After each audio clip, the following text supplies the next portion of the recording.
घर को संभालना एक बहुत बड़ा चैलेंज होता है और काम करते करते धीरे धीरे ना हमें चीज़ें समझ में आने लगती है। धीरे धीरे घर की कई सारे प्रॉब्लम्स का सॉल्यूशंस भी हम निकालने लगते हैं और जब ये तरीके अच्छे लगते हैं ना, तब ऐसा लगता है कि आप सबके साथ भी शेयर करना चाहिए। तो जो भी छोटी बड़ी चीज़ें मैं यूज़ करती हूँ अपने घर में, जो हैक्स यूज़ करती हूँ, वही आपके साथ शेयर करूँगी जो एक्चुअली में मुझे बहुत ज़्यादा यूज़फुल लगे। हेलो, नमस्ते and welcome back guys. Dining table के जो रनर है, यहाँ पे जब भी मेरी बेटी पढ़ने के लिए बैठती ना, तो कुछ ना कुछ पेन से इसमें डिज़ाइन बनाती रहेगी या फिर लिखती रहेगी।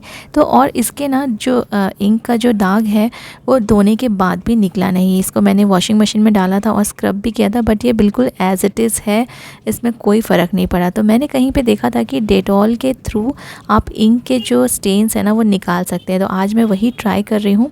इसको मैंने कॉटन में थोड़ा सा डेटॉल ले लिया है और मैंने काफ़ी टाइम इसको स्क्रब किया, कम से कम 5 मिनट तक मैंने इसको स्क्रब किया। और फिर मैं यहाँ पे टूथब्रश भी मैंने यूज़ किया है। कोई भी सोप वगैरह कुछ भी यूज़ नहीं किया है क्योंकि डेटॉल डाला था, इसलिए ये थोड़ा सा फोमी हो गया है। और बिना सोप यूज़ किए काफ़ी हद तक इसके जो मार्क्स हैं ना वो निकल गए हैं। बहुत ज़्यादा डार्क था, मैंने आपको स्टार्टिंग में ही दिखाया था, बहुत डार्क था और ये बहुत पुराना स्टेन था। ये अभी का स्टेन नहीं है, कम से कम 2-3 महीने पुराना ये स्टेन था और वो निकल ही नहीं रहा था। तो मुझे तो काफ़ी ये यूज़फुल लगा। ये वाला हैक अच्छे से रिमूव हो गया है। थोड़ा बहुत जो हल्का फुल्का रह गया है, मेरे ख्याल से ये कुछ टाइम और मैं इसको स्क्रब करूँगी ना कुछ दिनों के बाद, तो ये भी निकल जाएगा। आपके भी किसी कपड़े में अगर इंक के स्टेन्स है तो आप एक बार डेटॉल से ज़रूर उसको वॉश करके देखिए। ये जो कॉफ़ी टेबल है ना मेरा काफ़ी पुराना हो गया है। आप लोग मेरे वीडियोस देखते रहते हैं तो आपको पता होगा कि मैंने एक नया कॉफ़ी टेबल लिया है जो सामने मैं फ्रंट रूम में रखती हूँ। इसको मैंने यहाँ पे थोड़ा सा जो हमारा टीवी एरिया है ना वहाँ पे मैंने इसको शिफ्ट कर दिया है। लेकिन इसको ऐसे रखो ना तो ये काफ़ी मतलब थोड़ा सा पुराना जैसा दिखता है। तो ये मेरा एक दुपट्टा है, बहुत ही छोटा सा दुपट्टा था, यूज़ में नहीं आया है कभी।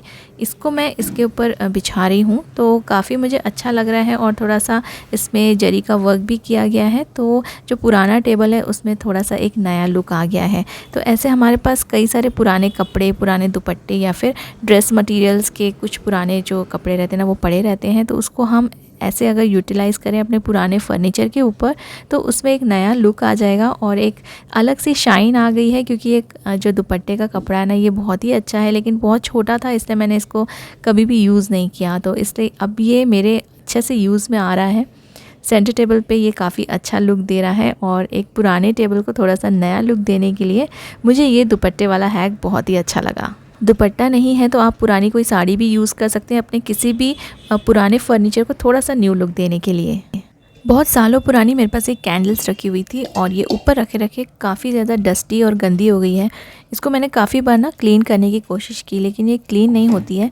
तो इनको मैं एक बर्तन में डाल दे रही हूँ और इन सबको पूरा अच्छे तरीके से मैं मेल्ट कर दूँगी। मेल्ट करते समय मैं इनमें थोड़ा सा ना एसेंशियल ऑयल डाल दूँगी। ये वैसे ही इसमें जो कैंडल है ना ये फ्रेगनेंस वाली है। थोड़ी और अच्छी खुशबू आने के लिए मैंने इसमें थोड़ा सा और एसेंशियल ऑयल ऐड कर दिया है।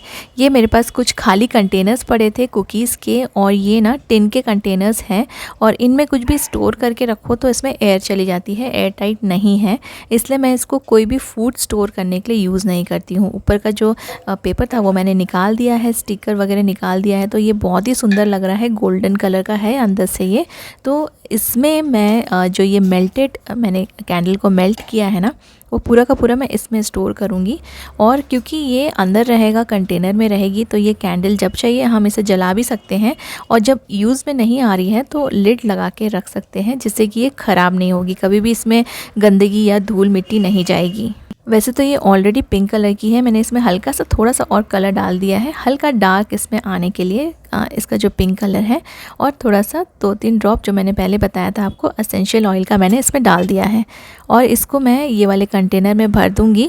क्योंकि ये बहुत ज़्यादा मेल्ट होने के बाद नहीं निकला है तो 2 कंटेनर नहीं फ़िल हुआ है, एक ही कंटेनर मैंने फ़िल किया है और एक छोटी सी बॉटल में मैंने फ़िल करके रख दिया है।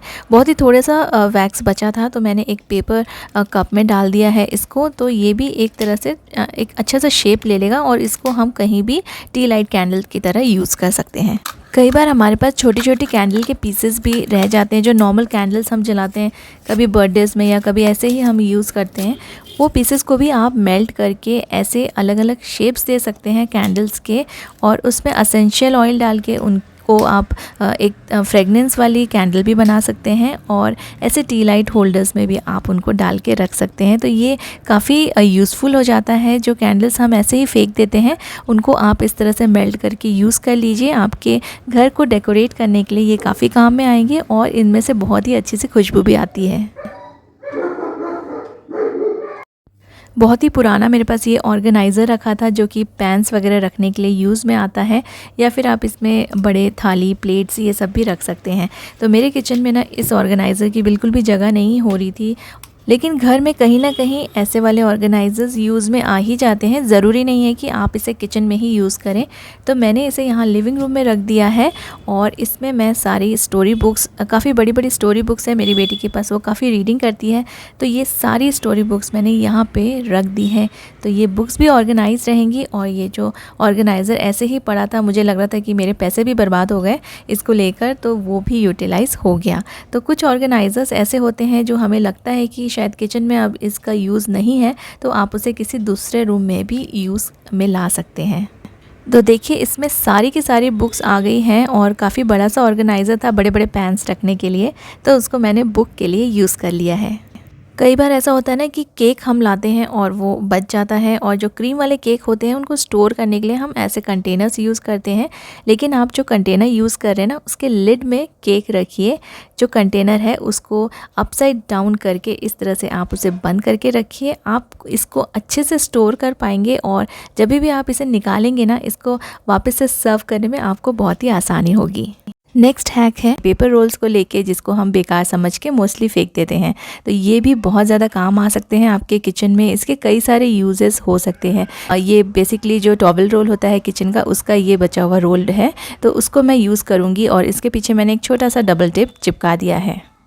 अब डबल टेप चिपकाने के बाद आप इसे किसी भी जगह पे चिपका सकते हैं, किसी भी टाइल्स पे अपने किचन में। तो मैं अपने माइक्रोवेव का जो ये होल्डर है ना, यहाँ पे मैं इसको स्टिक कर दूँगी। तो यहाँ पे काफ़ी सारा स्पेस खाली था, तो इसलिए मैंने ये वाला स्पेस यूज़ किया है। आप अपने किचन के टाइल्स में भी, काउंटर पे भी, जो काउंटर के ऊपर जो टाइल्स होते हैं वहाँ पर भी आप इसको स्टिक कर सकते हैं। तो डबल टेप काफ़ी स्ट्रॉन्ग है और ये बिल्कुल भी निकलेगा नहीं, आप चाहे इसमें कितने भी सामान डाल दें। तो इस होल्डर को मैं यूज़ करूँगी अपने सभी सीजर्स को रखने के लिए।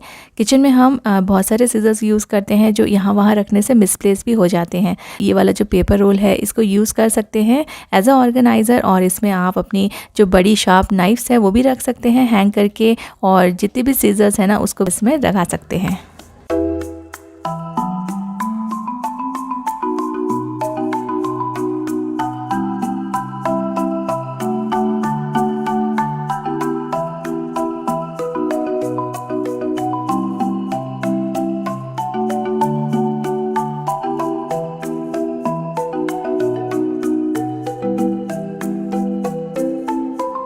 अब इसी पेपर रोल का दूसरा मैं आपको यूज़ दिखाऊंगी। तो सेम आप इसमें डबल टेप चिपका दीजिए और अपने बाथरूम के टाइल्स में आप इसको स्टिक कर दीजिए। तो ये है ना, ये काफ़ी यूज़फुल रहेगा आपके जितने भी वाइपर्स हैं उसको होल्ड करके रखने के लिए। बहुत ही आसानी से आप इसमें अपने कितने भी वाइपर्स होल्ड कर सकते हैं। तो जितने भी रोल्स आपके पास हों, आप बस डबल टेप लगा के उसको अपने बाथरूम के टाइल्स पे लगा दीजिए। आपके जो वाइपर्स है ना वो जल्दी से ड्राई भी हो जाएंगे और ये कहीं भी क्लटर्ड नहीं लगेंगे आपके बाथरूम में। फॉइल्स यूज़ करते हैं ना, तो उसमें ये वाले रोल्स आते हैं। तो इसके लिए ना आप जो शार्प नाइफ्स होती है हमारे पास, उनको आप इसमें लगा के रख सकते हैं। इससे आपके हाथ कभी कटेंगे नहीं, क्योंकि हम कई सारी चीज़ें एक साथ रख देते हैं, अपनी कटलरीज एक साथ रख देते हैं और उनको निकालते समय कई बार हमारे हाथ में भी कट्स आ जाते हैं। और घर में कोई दूसरे लोग भी अगर इसे निकालेंगे तो कई बार उनको आदत नहीं होती है, तो उनके हाथ में भी लगने का डर है। तो ये वाले जो रोल है ना, आप इनको शार्प नाइफ्स के लिए, जो बड़ी नाइफ्स होती है उसके लिए यूज़ कर सकते हैं। सेफली रहेंगे और किसी का हाथ भी नहीं कटेगा।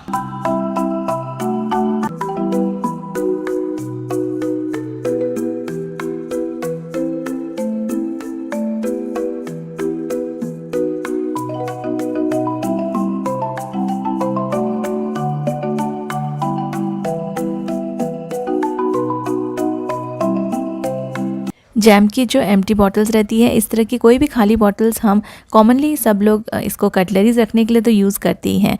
लेकिन क्या होता है कि कई बार ना कटलरीज इसमें हम एक साथ रख देते हैं और वो मिक्सअप हो जाती है, और फिर जब हमको इसको यूज़ करना है तो बहुत ज़्यादा इसमें यहाँ वहाँ करना पड़ता है और मिलती नहीं है। तो इन सभी कटलरीज़ को पहले आप बॉटल से निकाल लीजिए और कुछ रबर बैंड्स ले लीजिए। तो मेरे पास ये कलरफुल रबर बैंड्स हैं, मैं ये वाले यूज़ करूँगी। और इसको ना आप जैसे एक बॉटल में मैं 2 रबर बैंड्स लगा दूँगी और इससे ना 4 डिफरेंट कंपार्टमेंट्स बन जाएंगे। तो आप आराम से इसको रबर बैंड के थ्रू बना सकते हैं, बहुत ही आसान है। बस इसी तरह से आपको इसमें रबर बैंड्स लगा देने हैं।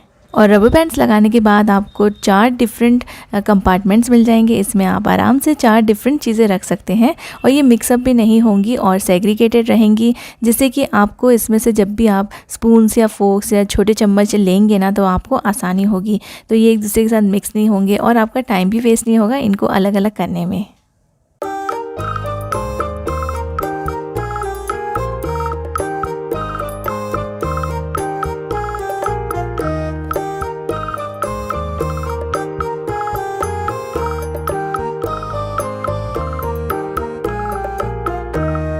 मैं अपने किचन में यूज़ करती हूँ ऑडी यूनिरैप एंड ऑडी इकोबे के ये प्री कट सर्कल्स। ये जो सर्कल्स होते हैं ये आपको 6 इंचेस, 7 इंचेस, 8 इंचेस और 9 इंचेस के डायमीटर में मिलेंगे और ये आपको पूरा एक बॉक्स में एक साथ ही मिलेंगे सारे के सारे सेट। और ये काफ़ी यूज़फुल है स्टीमर के लिए या फिर आप एयर फ्रायर में भी यूज़ कर सकते हैं और केक बेकिंग के लिए भी ये परफेक्ट है। ऑडी यूनिरैप एंड ऑडी इकोबे आप अमेज़ॉन और फ्लिपकार्ट से ले सकते हैं। इनके बाइंग लिंक्स आपको वीडियो के डिस्क्रिप्शन में मिल जाएंगे। रबर बैंड्स हमारे किचन में बहुत ज़्यादा यूज़फुल होते हैं। तो एक यूज़ मैंने आपको थोड़ा देर पहले ही इसका दिखाया था कटलरीज़ को अरेंज करने के लिए। तो कुछ जो रबर बैंड्स रहते हैं ना, हम इनको ठीक से रखते नहीं हैं तो ये ख़राब हो जाते हैं, एक दूसरे के साथ चिपक जाते हैं। तो इनको स्टोर करने के लिए आप कोई भी एक खाली सा बॉक्स ले लीजिए। जैसे मैं यहाँ पर यूज़ कर रही हूँ अपने क्रीम का एक बॉक्स। क्रीम के बॉक्स बहुत ही अच्छे रहते हैं, काफ़ी यूज़फुल रहते हैं। ये निविया का बॉक्स है तो इसको मैं यूज़ करूँगी। इसको मैंने अच्छे से वॉश कर लिया है और कोई भी चीज़ स्टोर करने के लिए आप इन बॉक्सेस को यूज़ कर सकते हैं। तो बस आप इसमें अच्छे से इसको वॉश कर लीजिए और आप चाहें तो इसके नीचे एक पेपर नैपकिन भी बिछा सकते हैं। तो मैंने पेपर नैपकिन नहीं बिछाया है, बस आप इसमें इसको रबर बैंड्स को डाल दीजिए और ये काफ़ी अच्छा स्टोरेज बॉक्स बन जाएगा सभी रबर बैंड्स के लिए। तो इसमें ना रबर बैंड्स ख़राब भी नहीं होंगे, चिपकेंगे भी नहीं।